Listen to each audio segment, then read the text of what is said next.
ಅಂತೂ ಇಂತೂ ಒಳ ಮೀಸಲಾತಿ ಗೊಂದಲಕ್ಕೆ ರಾಜ್ಯ ಸರ್ಕಾರ ತೆರೆ ಎಳೆದಿದೆ. ಅದರಂತೆ ಎಡಗೈ ಸಮುದಾಯಕ್ಕೆ ಬಲಗೈ ಸಮುದಾಯಕ್ಕೆ ತಲಾ 5.25 ಮೀಸಲಾತಿಯನ್ನು ಹಂಚಿಕೆ ಮಾಡಿದ್ರೆ ಇತರೆ ಸಮುದಾಯಗಳಿಗೆ 4.5 ಮೀಸಲಾತಿಯನ್ನು ಹಂಚಿಕೆ ಮಾಡೋದ್ರ ಮುಖಾಂತರ ಇವತ್ತಿನ ವಿಶೇಷ ಸಚಿವ ಸಂಪುಟ ಸಭೆ ಸರ್ವಾನುಮತದಿಂದ ತೀರ್ಮಾನವನ್ನು ತೆಗೆದುಕೊಂಡಿದೆ.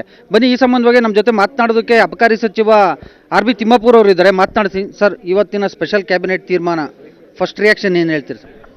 ನನಗೆ ಭಾಳ ಸಂತೋಷ ಅನ್ನಿಸ್ತಾ ಇದೆ. ಸನ್ಮಾನ್ಯ ಮುಖ್ಯಮಂತ್ರಿಗಳು 30 ವರ್ಷಗಳ ಹೋರಾಟ, ಅದ್ರ ಜೊತೆಗೆ ಎಷ್ಟು ಮಂದಿ ಮುಖ್ಯಮಂತ್ರಿಗಳಾದರು, ಎಷ್ಟು ಪಾರ್ಟಿಯವರು ಬಂದು ಹೋದರು, ಆ ಕಗ್ಗಂಟನ್ನು ಬಗೆಹರಿಸಲಾರದೆ ಹಾಗೆ ಬಿಟ್ಟು ಹೋದರು. ಆದರೆ ಇವತ್ತು ನಮ್ಮ ಮುಖ್ಯಮಂತ್ರಿಗಳು ಎಲ್ಲ ಸರ್ವ ಜಾತಿ ಜನಾಂಗದವ್ರನ್ನ ಒಗ್ಗೂಡಿಸಿಕೊಂಡು ಇಡೀ ಕ್ಯಾಬಿನೆಟ್ನಲ್ಲಿ ಸರ್ವಾನುಮತದಿಂದ ಒಪ್ಪಿಗೆ ಪಡಿತಕ್ಕಂಥದ್ದು. ಅದ್ರ ಜೊತೆಗೆ ನಾವು ಅಸೆಂಬ್ಲಿಯಲ್ಲಿ ಕೌನ್ಸಿಲ್ದಲ್ಲಿ 17% ನಾವು ತೊಗೊಂಡು ಬಂದಿದ್ದೀವಿ. ಅದೇ ಪ್ರಪೋರ್ಷನೇಟ್ ಇವತ್ತು 15% ತಂದಿದ್ದೀವಿ. ಇಡೀ ಅಸೆಂಬ್ಲಿಯಲ್ಲಿ ಪಾಸ್ ಆಗಿರ್ತಕ್ಕಂಥ ಗವರ್ನರ್ ಸಿಗ್ನೇಚರ್ ಆಗಿರ್ತಕ್ಕಂಥದ್ದು 17%, ಅದೇ ಪ್ರಪೋರ್ಷನ್ 15ಕ್ಕೆ ತಂದಿದ್ದೀವಿ. ಅಂತಹ ಕಗ್ಗಂಟನ್ನು ಬಗೆಹರಿಸ್ತಕ್ಕಂಥ ಮುಖ್ಯಮಂತ್ರಿಗಳು ನಾನು ವಿಶೇಷವಾದ ಅಭಿನಂದನೆ. ಈಗ ಸದಾಶಿವ ಆಯೋಗದ ವರದಿ, ನಾಗಮೋಹನ್ ದಾಸ್ ವರದಿ, ಇದ್ರ ಪ್ರಕಾರ ಎಲ್ಲೊಂದು ಕಡೆಗೆ ಎಡಗೈ ಸಮುದಾಯ ಬಹುಸಂಖ್ಯಾತರಾಗಿದ್ರು, ಅಲ್ಲೇ ದಲಿತರಲ್ಲೇನ. ಇದೀಗ ಸಮಾನವಾಗಿ ಹಂಚಿಕೆ ಆಗಿದೆ ಎಡಗೈಗೆ ಮತ್ತು ಬಲಗೈಗೆ 5.25.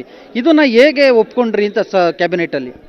ಇದು ಒಪ್ಪಿಗೆ ಆಗ್ತಕ್ಕಂಥ, ಇದೆಲ್ಲೂ ಒಂದು ಕಡೆ ಅದಕ್ಕೆ ಇನ್ನೂ ಇದಿದೆಯಲ್ಲ, ಕಮಿಷನ್ ಇದೆ.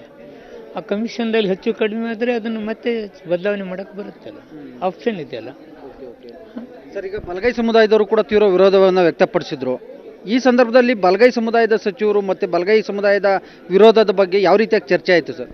ಇಲ್ಲ, ಯಾವುದು ಚರ್ಚೆ ಆಗಲಿಲ್ಲ. ಎಲ್ಲದನ್ನೂ ಸ್ವೀಕಾರ ಮಾಡಿದೆ. ಮಠ ಮಂದಿರದವ್ರನ್ನ ಹಾಗೂ ಸಂಘಟನೆಯವರು ಎಲ್ಲರನ್ನೂ ಕರೆದು ಮಾತನಾಡ್ತಕ್ಕಂಥ ಕೆಲಸ ಮಹದೇವಪ್ಪ ಅವರು ಮಾಡಿದೆ. ಅವ್ರಿಗೆ ಅಭಿನಂದನೆ ಹೇಳ್ತಾರೆ. ಇನ್ನು ಮುಂದೆ ಎಡಗೈ ಸಮುದಾಯದಿಂದ ಯಾವುದೇ ರೀತಿ ಹೋರಾಟ ನಡೆಯಲ್ಲ, ಎಲ್ಲ ಸರ್ವಾನುಮತದಿಂದ ಸಂತೋಷವಾಗಿದ್ದೀರಾ? ಸಂತೋಷವಾಗಿದೆ. Okay sir, thank you.